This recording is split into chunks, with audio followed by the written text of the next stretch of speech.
ඔච්චරයි තියෙන්නේ. ඔක පුච්චන්න එපා.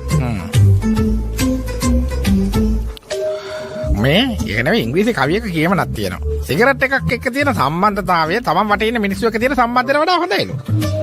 ඒක එහෙම කියලා තියෙන්නේ මොකද කියලා මං තාම හොයනවා බං. මේකනේ මචං උඹ ඔච්චර බරට හිතන්න ගියොත් උඹේ මොලේ කුරෝල් වෙලා යයි.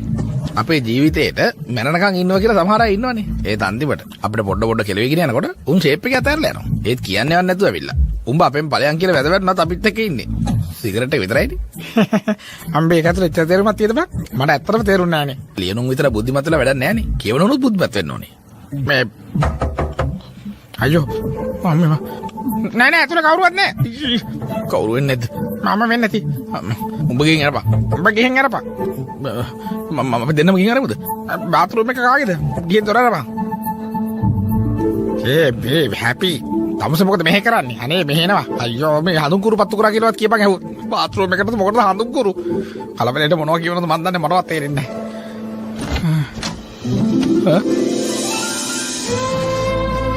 ඔයා මොකද මේ වෙලාවේ ආවේ? ඒ කවුරු හරි දැක්කොත් හරිනේ නේ. හලෝ. ඒ නවත්තන්න හුස්ම ගන්නත් බෑ මට. මේ අහන්න. ඔයා ළඟ නැති දවස්වල මටත් එහෙමයි දැනුනේ.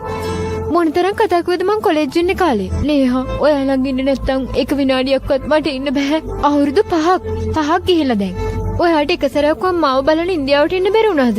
ඔඩුමතරම ඔයා බලන එයාපෝට් එකටවත් එන්න එපා කිව්වා. ඔයා එයාපෝට් එකට ආවම මේ වෙන්නේ නැහැ කියලා මං දන්නවා. ඒකයි එන්න එපා කිව්වේ. ඔයා විතරක් නෙවෙයි US වල ඉන්නකම් මටත් හොඳටම ඔයාව මතක් වුණා මගේ පැටියෝ. තේරුණාද ඔයාට?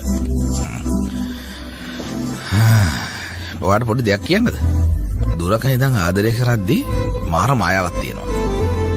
දුරට වෙලා ඉන්න දුක ඔක්කොම ළඟට ඇවිත් එක මිනිත් වෙන්නේ නැති වෙනවනේ. නැද්ද?